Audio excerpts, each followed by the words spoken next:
Shaw & Associates has been your trusted experts for wealth management, tax, accounting, and payroll. We change lives and inspire true wealth, one person, one family, one business at a time. Shaw & Associates is a wealth management investment firm that specializes in taxes, serving as a fiduciary, putting your interests first. You can find more information or schedule an appointment by calling 530-674-1150 or on the web at shawassociatesinc.com. Shaw & Associates is proud to support community radio. Would you like to appear on the morning show? Our guests come on the air to promote organizations, events, businesses, and much more. Keeping the community informed, that's what we do. At 93qradio.com, there's a Contact Us button. There's also a Donate button. Just saying. Well, that worked. Somehow, Dave, I got your intro and then a spot. It was supposed to be the other way around. I'm telling you, it's like, whoops. I don't think I'm on. There we go. Oh, yeah. So I see you preempt or supersede my intro, and then you just don't turn the mic on. I see where this is going, Fish. Thank you and good morning. So if I tell you how much I appreciate you, you're not going to believe anything at this point, right? No. This interview is brought to you by Dead Space. So I'm excited about having you on. I usually am, Dave, because we talk about, money and how that works. But I've heard some things, and I'm going to ask you from our perspective here, because we're Yuba Sutter, right? Mm-hmm. How does this affect us? So, number one, I listen to your Market Minute, and you will always say the market has responded, and then you'll tell us why, right? So if people are nervous, they're not investing, right? If they think something isn't right.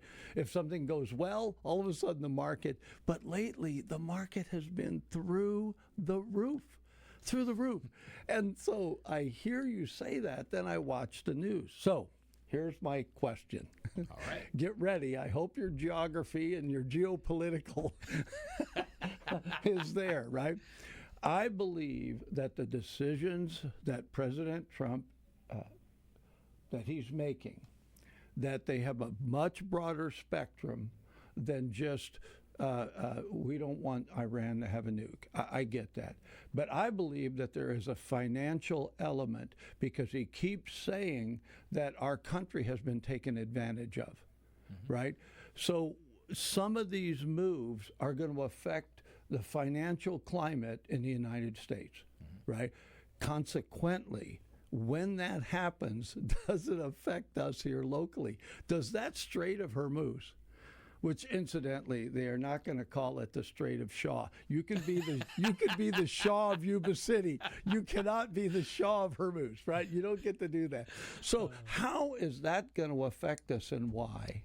Well, you have to look at the global economy and what's going on. And so, in order to do that, let's start with the U.S. economy.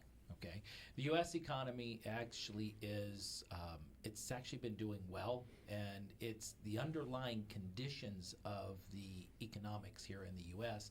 is still solid. Even though we're seeing rising gas prices and things of that nature, it actually is good. We just had the PPI, which is the Producer Price Index, which measures basically the cost of manufacturing goods and stuff like that year over year, and it actually came in, as they call it, cooler, less than what they were projecting.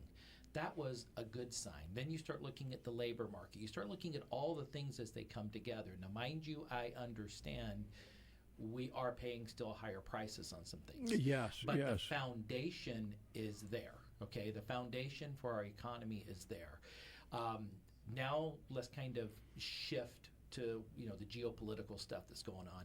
Why is the Strait of Hormuz and Greenland and everything so vital? And it has to do with who's controlling the natural resources and the minerals and stuff, the earth minerals that are needed that are so vital. So let's take Greenland, for example. They have one of the biggest deposits of natural resources that goes into semiconductors and things of that nature, okay? So when you have that, it makes a big difference if, the U.S. our NATO allies are controlling that versus someone like China. Mm-hmm. You know, it's China as a country is not our friend. You know, and they have manipulated their currency for over 50 years, trying to create domination. They have tried to back us into a corner on many financial fronts, and so China is a real threat. Not only militarily, but in economics as well. And Yeah, so people don't understand. One of the reasons we have a space force, that's not literally space out there. That's internet. That's all of that, right? And because of the number of times that China has tried to infiltrate through the web, and so I didn't mean to interrupt, but that's another reason that they're a threat. Right, and you have to really keep that in mind. And love our Chinese community. We just had Guy here. Yeah. That's not what we're talking about. We're talking about China as a country and President Xi and everything. That's they're not our friend, and they're not going to do what's in the best interest of America. Okay. So that's Greenland, and that's natural resources. Now you got the Strait of Hormuz, and why is it so vital? Is because I think it's roughly 23% of the oil resources go through the Strait of Hormuz. Okay, the U.S. isn't dependent on that oil, but it's a chain reaction. If that freezes up, because you're going, well, why is West Texas crude going up when it's the Strait of Hormuz? It's because while we, for the most part in the U.S., are energy independent, we don't need the oil from over there. The other regions of the world that we rely on other things is dependent on that oil. Okay. And so if they can't buy the oil from there, then they start buying our oil, and then it starts driving up the demand, and our supply goes down, and there goes your prices up. Okay? So everything is really woven together, and you have to think about oil, and you have to think about the precious metals. They're basically in the fabrics of everything. The precious metal side, because everything we're utilizing, all this equipment in here, the computers, the mics, everything has little microprocessors and stuff in it that takes all those precious minerals to build. And then when you get to oil, the oil itself is kind of woven into the fabric of everything, from energy and manufacturing to transportation to even the composition of some products. Products. So that's why it is so important. Now you look at the economic side, and then you look at the military side. There's a reason that we are having to deal with Iran like we are now, and it's because we either deal with them there, or we're going to deal with them here at home. Yeah. And you're a veteran. You get it. You understand. And I'd rather deal with them over there than have something catastrophic happen here in the U.S. But they really do go hand in hand. So when you start looking at what's going on geopolitically, and why you hear the president and cabinet members and stuff talk about that we're going to feel pain for a while, but it's worth the end result. That is really true, because you're looking at the bigger picture. The shorter that the conflict or the war in Iran lasts, the quicker the recovery will be, and you're already starting to see it. You talk about the market minute, and last week it shot up. This week is shooting up again. The S&P 500 just had its all-time high close yesterday above 7,000, and it was basically flat. I think it was off 10 or 11 this morning, so it's it's pretty flat today. But the fact of the matter is the market is always looking forward, not in the rearview mirror. Sometimes it's looking at what's happening right now, but more importantly, it's looking at what's happening right now and how's that going to affect the future. That's the way the market is always looking at things. As an investor, unfortunately, your average investor that's trying to do things themselves is getting on Robinhood or E-Trade, or they've got their Schwab account or whatever.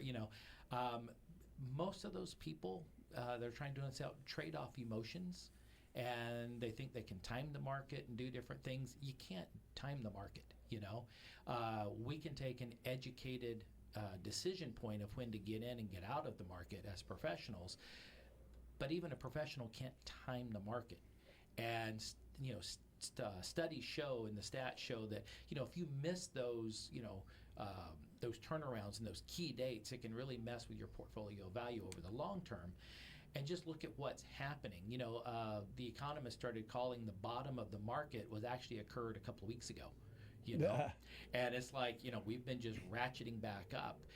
You have to not look at the emotion of what's going on now, but you have to look at the underlying stability or instability, and that has to be the driving factors of how you adjust things. And then more importantly, when you're a professional like I am, you're working for what's in the best interest of your client as a fiduciary. And it's... So let me stop you just a second. So when you're doing that, because you've mentioned this before, you know, working with a client, so when you're looking at their portfolio, you're looking at a much bigger picture than a single stock or a single investment on their behalf.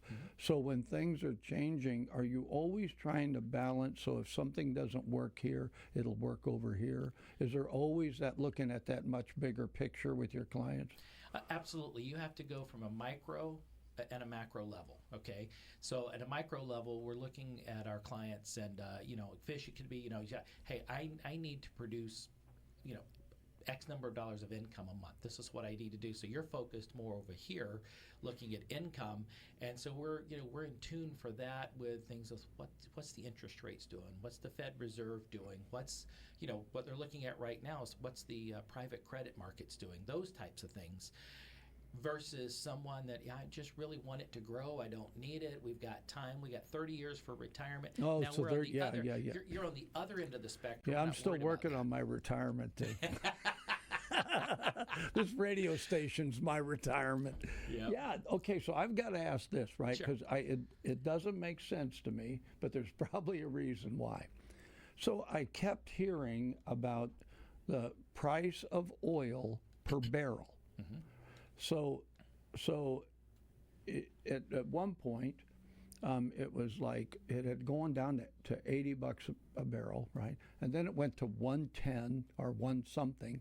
So when that fluctuates, if somebody was getting in the market, which I don't even know what the oil market is, probably some company, right? It's an oil company. Right. It doesn't make sense to me, Dave, if the oil is cheaper, then how do you make money? Because it would seem like the more expensive it is per barrel of oil, that's what you'd want it to be because you'd get more money. I'm missing it. I'm totally missing. I can see by the look on your face. You're like, Fish, I don't even know if I can help you, Fish. It's a lot more complicated than that. Okay, so but when the market's looking at it, I guess what I'm asking is, they always want to tell us on the news what the price per barrel is. How does that affect the market? How does the price per barrel of oil affect the market? Right. Well, we look at the two oil prices. We look at the oil. I'm just going to call it in the Middle East versus Texas. Okay. That's the two indices that you're looking at. So what they're looking at, and traditionally, you know, I remember when oil used to be down in the $40 a barrel range. I remember when it was 50. We've been hanging in the upper 50s to, you know, around 80 in that range. And again, when you're talking the ranges and you're talking again what it does to the economy, it's not just oil. Okay, it's how it's going to overall affect everything. Because if things go up in price, that makes the cost of everything go up in price. Think of your own personal finances. Gas in California is $7 and $8 a gallon. Oh, it's crazy. You think twice now about maybe, do I really want to run to, you know, Reno or Sacramento or whatever? Yeah. Okay, same concept in the business world. If the cost goes up, there's a short period of time that companies may say, you know, we because they've already got everything lined out, we're still going, but they're looking forward. They may cut production, they may scale back some things. The cost of overall is going to go up. And so when you look at all of that, it's not just that price is affecting, it affects everything across the board. And so kind of the safe zone is up to about $80 a barrel is, normal, we're okay. But when the Strait of Hormuz started getting blocked and Iran started doing the things that's going on over there with the war, oil shot up. Yeah. Overnight, yeah. One night, it was over 120 a barrel. Wow. And the futures that night, the futures were off 1,300 on the Dow, which sounds like a big number. It's, that's only like 3.5%, because of how big the Dow's gotten. So it wasn't much at all in that range. It would have been different, 10 years ago if we were 1,300 points off in the futures. That'd been 15-20%. It's like, no, it's a smaller amount, but it's still a big number. The market is reacting with the prices because it sees that ripple effect. So it'll affect everything else. Exactly. Okay, so pull my investments on oil, Dave. All that money I have in Chevron or whatever it is. So the other thing is I talked to a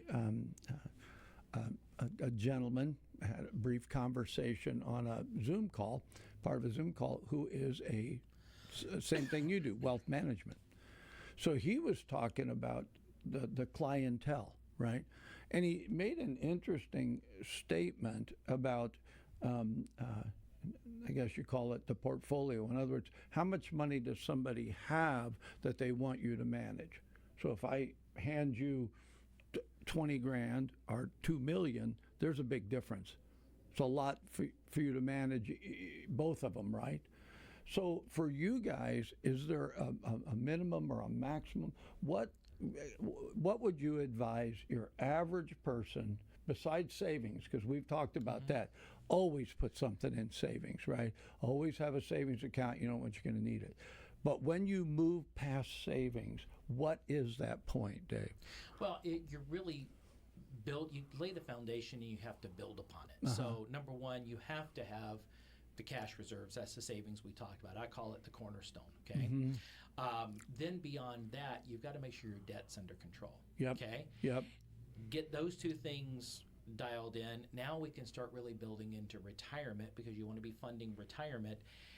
Then once you kind of have that foundation built, now you can start doing other types of investments. Got it. So you layer those up, and then the way that you look at it, and a big difference between it sounds like the conversation you were having and the real conversation that should be having is, every person is different, and what you're looking at is what's the purpose of the funds that you are managing. And there's a ton of people out there that'll do have calls or do little webinars, or one of the things you see them from attorneys and investment people, so-called, that they'll be like, oh, we're going to meet at the hotel and do a seminar and this. They're just salespeople, and they're trying to sell you something, and that's the wrong approach. You have to analyze each individual's circumstances, their finances, and then align where they're at with what their goals are, and then put together that roadmap that gets their finances to align with their goals, or brings their goals back into line with their finances. And that's the real type of conversation that needs to happen. You get the basic 101, and we've talked about it with Dave Ramsey and Susie Orman and all these others over the years. It's, savings and do this and do that. And it's basic. If you ever took a economics class in high school or college, that's all they're teaching. Okay. And then they want to sell you a book for $19.99. Well, you answered my question, because that's what I was really going after, which is amazing that you actually got that out of what I said. But it's like I've always felt this way, right? Stay out of debt if you can, right? That right. So because if I pay off something, it's like getting a raise, right? Because now I have more money than I'm managing, and I've always thought, well, things happen. I don't care who you are. You're driving down the road and the water pump goes out on your car. I mean, I don't know what a water pump costs, but if you're living paycheck to paycheck, right, And that's really what I was looking for, and you answered. So if I work on, right, my debt's under control, I've got a savings account. Now I can talk to you about. I want to look down the road, and then you'll help me understand. Well, Fish, what is it you're wanting to do? Right. Mm-hmm. So if it's whether it's I want to buy a boat, right? I want to buy. Oh, you want to buy a boat? Well, that's not a big deal. No. You understand, Dave? I want to buy a boating business on a lake. So that's where I want to retire. Mm-hmm. So if they can give you the vision and they have the first part down, then you can help them move towards the vision. Mm-hmm. Got it. Yeah. All right, we just defined Dave Shaw and what wealth management is, yeah. Which is what I was going, because it sounds like such an ethereal term. It's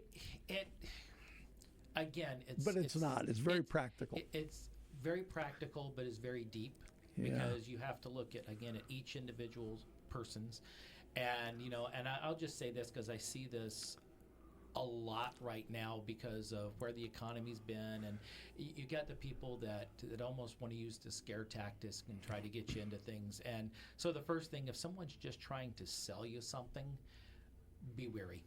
Probably walk away. Okay, it's because again, like I and my company is a fiduciary when we work with our clients on the wealth management side. A fiduciary means we put our client's interest before ours.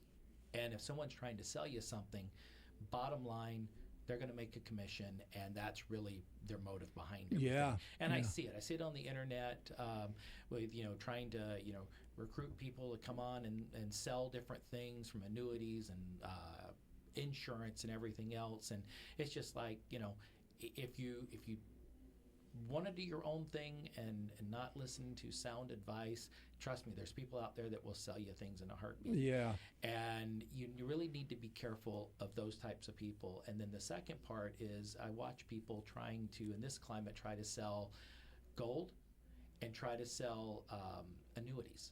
Okay. You need to be real weary there. We've seen over the past 6 or 8 months, and there's been news stories about it and stuff, that people have used gold as scams and robbed millions of dollars out of people. Okay, so you need to be real careful in that one. And again, if it sounds too good to be true, and if they're asking you to do crazy things, it's probably a scam. Okay, and then the other one is on the annuity front, because they will hit you with things like, oh, it's insured, guaranteed rate. They'll tell you these different things. But what they also don't tell you is if you're dealing with an annuity, it's a very complex product. There is a lot of strings attached to an annuity, and it's not easy to get your money back out without paying penalties and stuff once you lock it up. So, you really have to watch what you're doing, and people that sell annuities make a huge commission.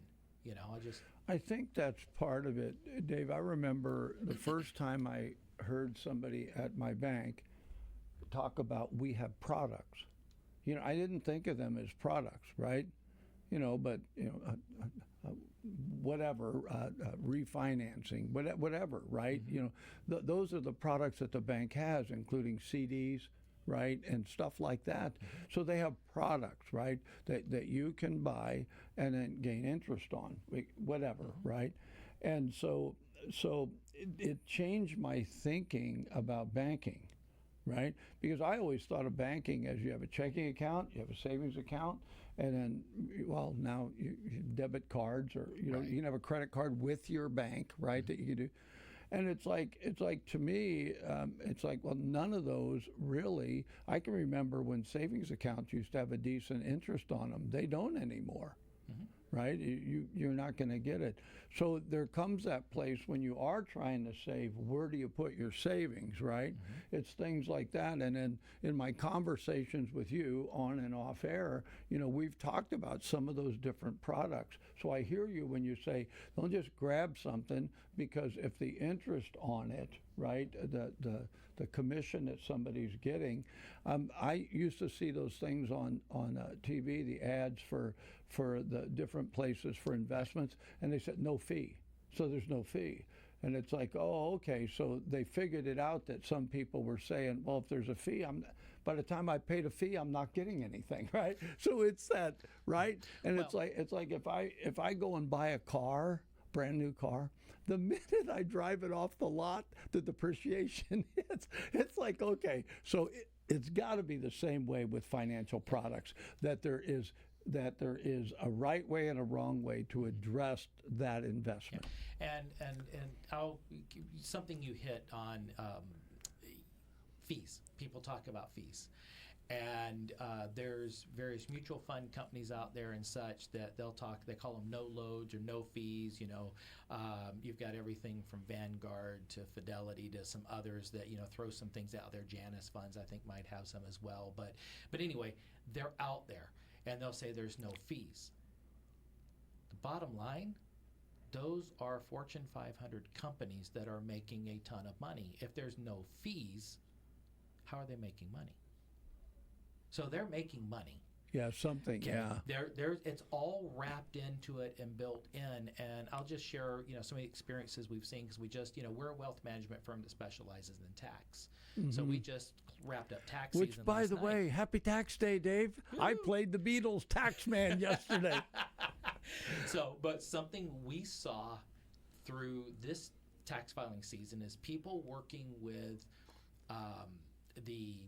those types of companies, to where you don't have a dedicated financial advisor, trying to work and do things like a backdoor Roth and things, of which is another day, but things that have very specific rules, and yet they were just, because they're getting, them in and getting a commission, let's do this, let's do that.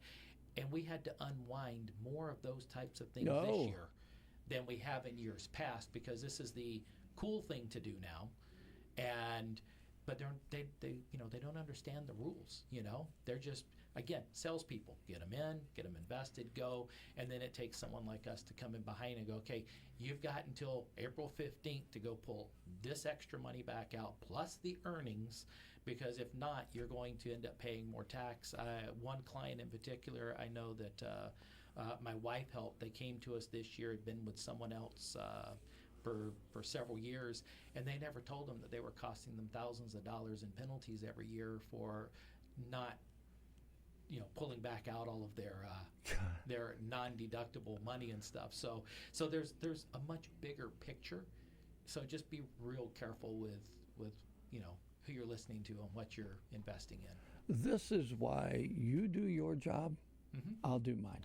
It works for us. All right.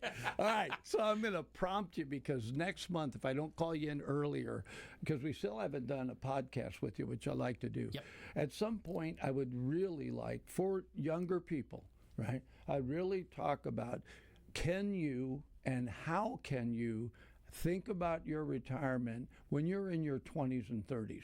How can you effectually build something even at that age? Okay. And so that's going to be, so you guys can stay tuned for that. I'm going to do that with Dave and pull him in here, because, I have 2 grandchildren. They're just teenagers, but they're about to enter that workforce and do that. Both my sons, and you know them, but both of them are now in their 50s, right? And they both have some retirement from the companies that they work for. But there's that thinking, Pablo even said to me the other day, is that going to be enough, what I have? He's already thinking, when should I retire? Which, it blows my mind. His dad is still working, and he's talking about retire. Where are you going to go? The Caribbean? What are you thinking? Get a sailboat, Pablo? It's like, yeah, well, and to kind of lay that foundation forward, we have to know what retirement looks like, okay? Yeah. Because you have to be able to quantify it. And it's a big difference if you tell me, hey, in retirement, we want to go camping. We already have a motor home or a travel trailer, and we're going to go stay at KOAs and things of that nature. That's kind of pretty minimal cost to do things like that. Versus, oh no, I want to take a vacation or a trip every month. We're going to stay at the Four Seasons, and that you're talking two different ones. So, so where $1 million, might be enough for one person. 10 million may be because of the lifestyle they're looking at that in. Yeah. All right, we ran long. I'm sure it's something you did. I think it's how you started it. It's like dead airspace. Didn't run your spot. I know. It's like I owe you a spot now. So one last thing, sure. Dave. I appreciate what you do as a business, but then also we've talked about your role in the city, right, in city government. You were the mayor until they figured out that they needed to get somebody better, so they got Mark.